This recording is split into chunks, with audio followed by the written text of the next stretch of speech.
He actually never let go of ownership of his businesses. So his adult children are traveling, making money for the organization. So he's profiting. I want to bring in Paris now. Sorry to cut you guys short, but I want to get it all in before we have to go. Paris, what do you think? I think this is fake news. This is not a news story. Don, tell me what about it is fake, Paris. We're going to go. Are we going down this road again? Yeah, we are. Come on, Paris. I didn't interrupt any of you all. Let me just tell you why.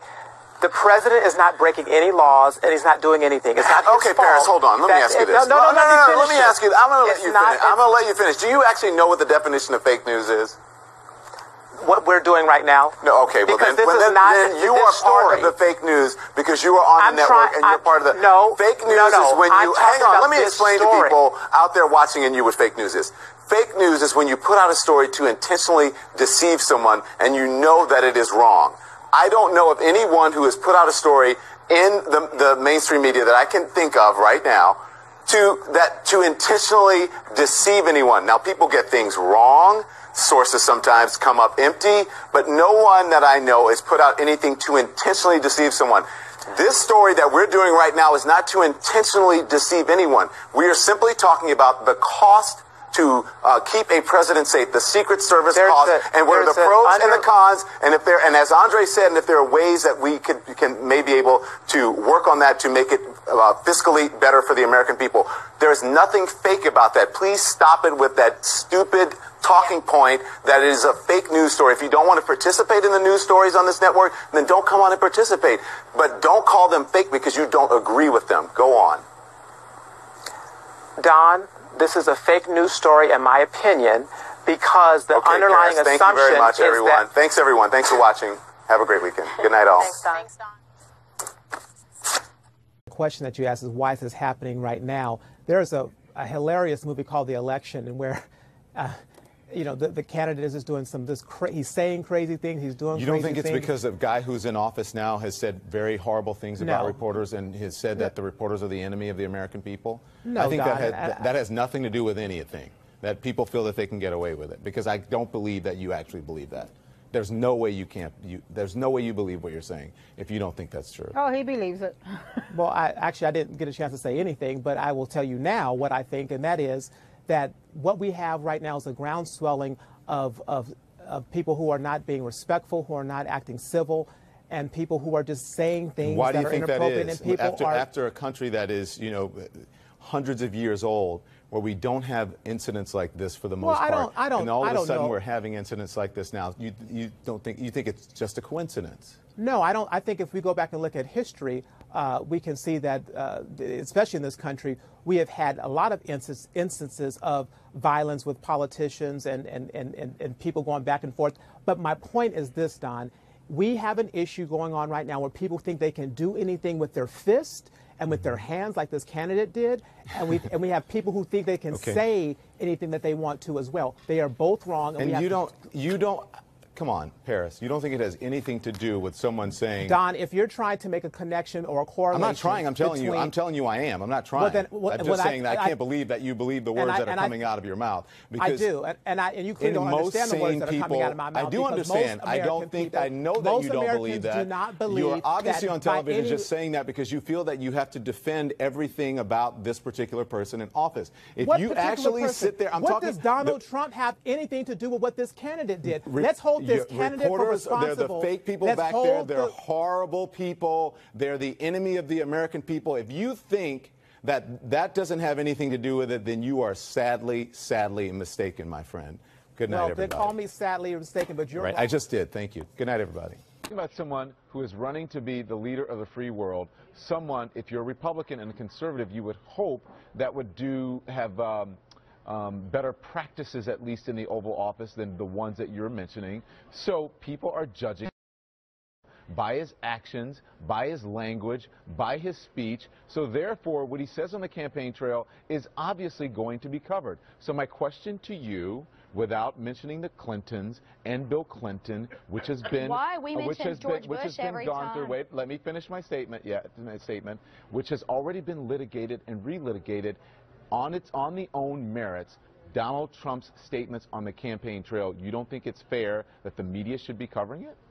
Oh, I don't think it's unfair. I just think it's silly. Look, he's running against Hillary Clinton. Absolutely. He's running against the sexual harasser and abuser's enabler. So, again, I don't know why we're not talking about that. You know, it has been litigated. We're not talking about that because it has nothing to do. It has nothing to do with what happened. She's not her husband.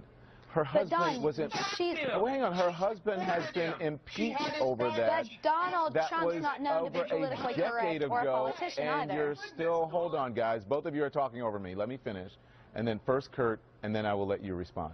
You're talking about something that happened over a decade ago. The man has been impeached for it. She is not responsible for her husband's actions, yet you are bringing it into a campaign, and it doesn't seem fair.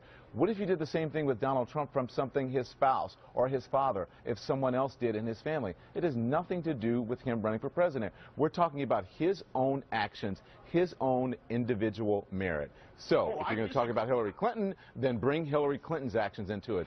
Don't bring her husband's actions into it. I'd like to bring Hillary Clinton's actions into it. Absolutely. When she was given the choice between standing with a serial sexual abuser and all right, Kurt, stop. That's not fair. That's not fair. That's not fair. Can we stop that, please? It is not fair. It is not fair. It is a low blow. It is the, yes, I want to end this. This is the lowest of the low. And it has nothing to do with Hillary Clinton. It is just a cheap shot that, can you please stop? Can we stop? Can we cut him off, please? Thank you. Can we end this? Thank you. We're done. Because they thought that they could get information from the Russians. I got to get Ben in. Go ahead, Ben. Yeah, look, and I want to say this because I think that this is, you know, what Bakari just said there, I think sums up the election a year ago perfectly. There are a lot of people that feel like that there was special treatment that was given to people that worked for Barack Obama on things that they did that they would have been indicted for if they were Republicans. For example, when you clearly have top secret information on a laptop that you have on a server in the basement of your house, and then you send those top secret classified documents to people that aren't even cleared to see them, and then you forward them to your husband, who, by the way, is in jail by the name of Anthony Weiner. If that was a Republican, what does that have to do with what we're talking about? They would have been indicted. Let me finish. What are you talking about? The FBI already investigated that. There have been a million hearings on it. It's water under the bridge. No. We'll be right back. We'll be right back. What the reporting shows is that the Russians are trying to sow dissent and discord. That's exactly what the president is doing. He's doing exactly what the people who are trying to influence the country are doing. But Don, there's a lot of people that would look at what you're doing right now and say you're doing the exact same thing. How? But hold on, let's be clear. There's a lot of people that are watching this right now. No, I'm saying you love to have this grand debate, and some people would say that what you're doing right now, every night when you pound the president and you demand that he talk a certain way to be acceptable for you, is dividing the country because you're pounding this every day. I'm not demanding anybody to be acceptable. I think what we're doing is... But you hit on him really hard every day. We're reporting on him, and he's not acting presidential. What's wrong with reporting on that? What's wrong with reading a poll that is true? I'm speaking truth to power. He doesn't like that. You don't like it. You don't like the reality of the situation, and you say I'm pounding him. Don, the difference is... The difference is there's an opinion here. Hold on, Ben, and then Alice, I promise I'll let you get in. Quickly, Ben, because I want other people to get in.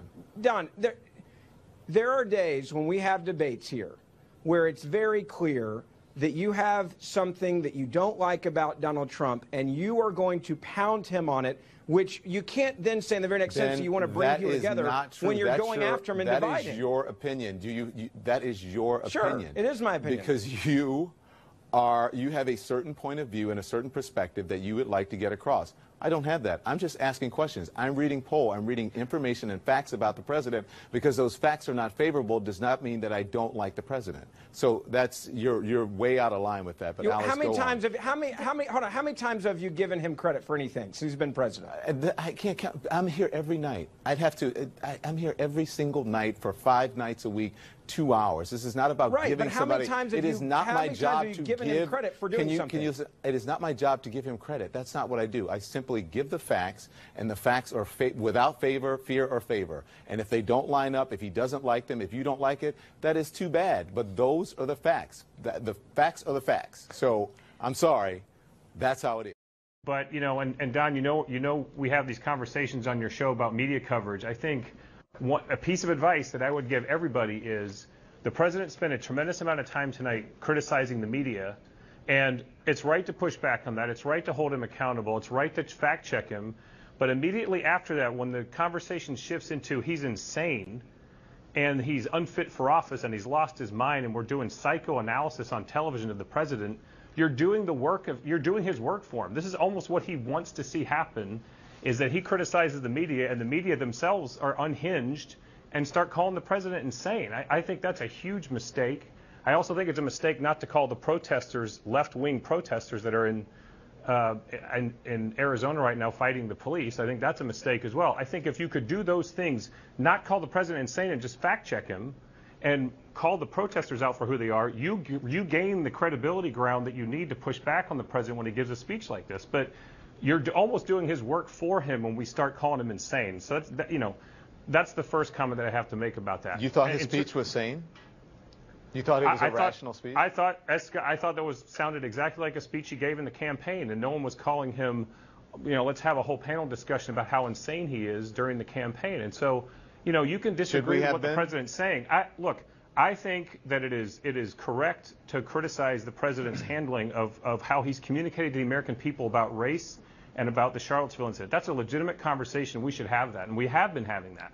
I think that it's good that he's talking about it. He should keep talking about it. I understand the criticism tonight of how he talked about it, although I do think he was trying to point out that there are parts of what he said that weren't covered, and we can argue about whether or not that's appropriate for him to do or not, but that's a good conversation. And my point is, veering off into he's insane sort of ends our credibility to criticize him, because now people just think that we're the ones that are sort of losing it over his speech, and that's probably what he and a lot of his supporters want us to do. The other part of this, so where this is sort of leading is, and I heard you guys saying this, is that, you know, the Congress has to go do something about this. The American people are who elected the president, okay? The media didn't elect him. Commentators didn't elect him. The Congress didn't elect him either. And so before the Congress is going to go do something like that, this is why we're jumping so far ahead in this conversation, because you're so upset about the speech that he gave, that I just think it does a disservice to say, you know, let's start talking impeachment. I mean, that's like the signs that are and the protesters outside the arena, as opposed to a conversation about, should we fact check the president? Is he handling the Charlottesville thing properly? How should we handle that topic with dignity if we don't think he handled it with dignity? But it's a long-term. So Mike, are you saying that there's never nothing is out of bounds with the president? You know, Richard Nixon was driven from office. He resigned. I mean, so the president is always right, is always sane, is always accurate, and can do no wrong? That's not what I'm saying. That's not what I'm saying at all, Don. And that's actually my point. My point is that the media does exist to hold elected officials accountable, and the media has to have credibility with the public when they do that. And we lose our own credibility. I'm saying we because I'm on CNN. We lose our credibility when we go so far as to immediately say, you know what, let's have a 10-minute conversation with multiple people